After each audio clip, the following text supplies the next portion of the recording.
नमस्कार, जोहार सभी साथियों को। टीजीटी और पीआरटी का मामला अभी भी बहुत सारे लोगों को समझ में नहीं आया है। ठीक है, मैं अंतिम बार इसको फिर से एक्सप्लेन कर रहा हूँ। वैसे मैंने इसको बोल करके बहुत बार वीडियो बनाया है, लेकिन मैं इसमें लिख करके इसको एक्सप्लेन कर रहा हूँ, और जजमेंट क्या है उसको भी मैं फिर से एक बार आपको बता रहा हूँ, और आगे क्या हो सकता है वो भी मैं आपको बताऊँगा। वीडियो अंत तक देखिएगा। फिर भी कोई आपके मन में डाउट रहता है तो नंबर मेरा आपको शो कर रहा होगा, आप लोग मैसेज कर सकते हैं। सबसे पहले देखिए, जो नोटिफिकेशन आया था, ठीक है, बीजेपी की सरकार ने जो नोटिफिकेशन निकाली थी उसमें आपको पहले ही बताया गया था कि 13 और 11 ज़िले के बेसिस पे हम लोग आगे बढ़ेंगे। ठीक है, जो लोग 11 ज़िला वाले थे उनको पहले से ये चीज़ पता थी कि यहाँ पर कंपटीशन टफ रहने वाला है, और ये कंपेरेटिवली यहाँ से कम यहाँ पे कंपटीशन होगा। ये सब आप पहले से जानते थे। एग्ज़ाम होता है, रिज़ल्ट आता है, ठीक है, रिज़ल्ट आता है। रिज़ल्ट आने के बाद पता क्या चलता है कि रिज़र्व डिस्ट्रिक्ट जो है, जो 13 ज़िला है, उसमें कम नंबर पे बहुत लोगों का हुआ है, जो कि स्वाभाविक सी बात है। ये कोई आश्चर्य करने वाली बात नहीं थी। रिज़र्व था, जाहिर सी बात है, कट ऑफ यहाँ पे कम गया। सेम सब्जेक्ट में मैथ्स में रांची में, एक एग्जाम्पल मैं ले रहा हूँ, ठीक है, इसको आप ये ना माने कि रांची की ही बात हो रही है, 105 गया ही नहीं है। अब इस तरह के फालतू कमेंट्स ना करें। मैं एग्जाम्पल आपको एक बता रहा हूँ कि मैथ्स या कोई भी सब्जेक्ट आप मान लीजिए, रांची में 105 में सिलेक्शन हो गया, लेकिन एक बंदे का मैथ्स में 110 नंबर है, लेकिन वो धनबाद से है और सिलेक्शन नहीं हुआ है। ठीक है, अब ये 110 वाला अभी सेटिस्फाइड है, क्योंकि इसे पहले से पता था कि इस तरीके से होगा। ठीक है, ये कोर्ट नहीं जाता है, कहीं नहीं जाता है, ये मान के बैठ जाता है कि चलो हम 11 ज़िला से थे, कंपटीशन ज़्यादा था, मेरा नहीं हुआ। ठीक है, सारा चीज़ अभी ठीक है, कोई दिक्कत नहीं है। ज्वाइनिंग हो जाता है 11 और 13 ज़िला में। ठीक है, कोई प्रॉब्लम नहीं है। इधर हाई कोर्ट में मैटर चल रहा है, वो हम आगे डिस्कस करेंगे। फिर अचानक से एक दिन हाई कोर्ट का जजमेंट आता है। ठीक है, और हाई कोर्ट का जजमेंट आते ही सारे लोग परेशान हो जाते हैं। क्यों? क्योंकि हाई कोर्ट के जजमेंट में क्या बोला जाता है, 13 ज़िला को कैंसिल कर दिया जाता है, 11 ज़िला को सेव किया जाता है। ठीक है, अब 13 ज़िला वाले जाते हैं सुप्रीम कोर्ट। ये मेन बात है, सुप्रीम कोर्ट में सबसे मेन पिटिशनर कौन थे? 13 ज़िला वाले। सुप्रीम कोर्ट न्याय मांगने कौन गए? 13 ज़िला वाले, 105 नंबर वाले। ठीक है, अब चली वहाँ पे सुनवाई, चली बहुत दिन तक चली, और फिर फाइनल एक दिन जजमेंट आता है। और जजमेंट आने के बाद क्या होता है, उसके बाद की कहानी आप सब जान रहे हैं, पहले की कहानी भी आप सबको पता है। जो लोग अभी बोल रहे हैं कि ये कैसे होगा कि 110 नंबर वाला नहीं होगा और 105 वाले का हो रहा है, ये चीज़ आप समझिए 142 आर्टिकल का यूज़ किया था जजमेंट में कोर्ट ने। वहाँ पे लिखा था कि जनहित में हम लोग ये फैसला ले रहे हैं, अगर इन टीचर्स को हटा दिया जाए 105 वाले को, बहुत सारे स्कूल खाली रह जाएंगे, और बहुत सारी बातें वहाँ पे लिखी गई थी। और ठीक है, ये न्याय संगत नहीं था, लेकिन ये लोग 2-3 साल से नौकरी ऑलरेडी कर रहे हैं, सैलरी उठा लिए हैं। ठीक है, इन सब चीज़ों को देखते हुए 142 का यूज़ करते हुए इसको रहने दिया गया।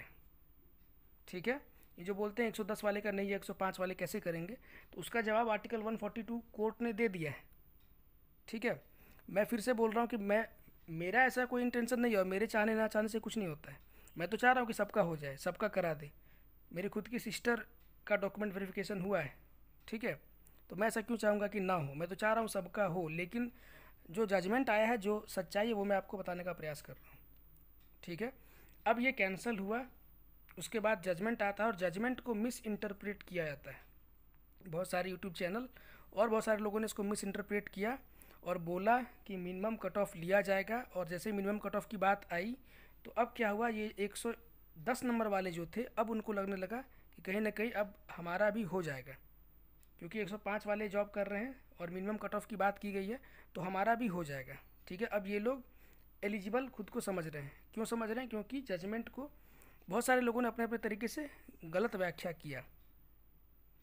सुप्रीम कोर्ट का जजमेंट एक बार आप फिर से अगर पढ़ेंगे तो उसमें स्पष्ट तरीके से लिखा हुआ था, जिन लोगों का ज्वाइनिंग हो गया है, ठीक है, उनको डिस्टर्ब नहीं करना है, और उसी में से मिनिमम कट ऑफ को कंसीडर करते हुए मेरिट लिस्ट को रीसफल कर देना है।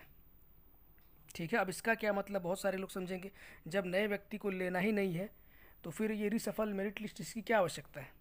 तो कोर्ट ने ये वर्डिक्ट दिया है, कोर्ट ये बोलना चाह रही है कि इन केस 24 जिला में जो नियुक्तियाँ की गई है 13 और 11 के बेसिस पे, कोर्ट ने ये बोला कि हो सकता है कोई 13 जिला वाला 11 में चाहता हो कि मेरा 11 जिला में हो जाए, या कोई 11 जिला वाला चाहता होगा कि मेरा 13 में हो। अगर कोई ऐसा कैंडिडेट है जो ऐसा चाह रहा है और उनके मार्क्स भी ठीक ठाक हैं, अगर मेरिट रिसफल किया जाएगा तो वो लोग अपने डिस्ट्रिक्ट को चेंज कर सकते हैं। ये कोर्ट ने बोला है, अपने जजमेंट में बहुत क्रिस्टल क्लियर तरीके से बोला है। लेकिन इसी को पता नहीं लोगों ने क्या समझ लिया और क्या बार बार इस पर सवाल उठाया जाता है। आज भी जब जजमेंट आया, जब कंटेम्प्ट पे जब सुनवाई चल रही थी, फिर से कोर्ट ने इसको रीइटरेट किया है और जोर दे के बोला है कि हम लोगों ने रिसफल के लिए बोला था, मिनिमम कट ऑफ को कंसिडर करना है ताकि जो लास्ट सेलेक्टेड कैंडिडेट है वो बाहर ना हो। ठीक है। अब कोई व्यक्ति अगर जामताड़ा में जॉब कर रहा है, ठीक है, और उसका नंबर मान लेते हैं कि मिनिमम कट ऑफ 105 है, और जामताड़ा में जो जॉब कर रहा है मान लेते हैं कि इसका नंबर 120 है, और ये चाहता है कि मैं जामताड़ा में ना करूं, मैं धनबाद में करूं। या फिर कोई व्यक्ति धनबाद में है और उसका नंबर ठीक ठाक है, मिनिमम कट ऑफ से बहुत ज़्यादा है, और वो चाहता है मैं धनबाद में नहीं जामताड़ा या रांची में काम करूं, तो वो मौका उसको दिया जाए। बस इतना ही जजमेंट का सार है। ठीक है। अब पीएस वाले का मामला इतना पेचीदा नहीं है, सिर्फ और सिर्फ इसलिए क्योंकि पीएस का मेरिट लिस्ट जारी अभी तक नहीं हुआ है। ठीक है।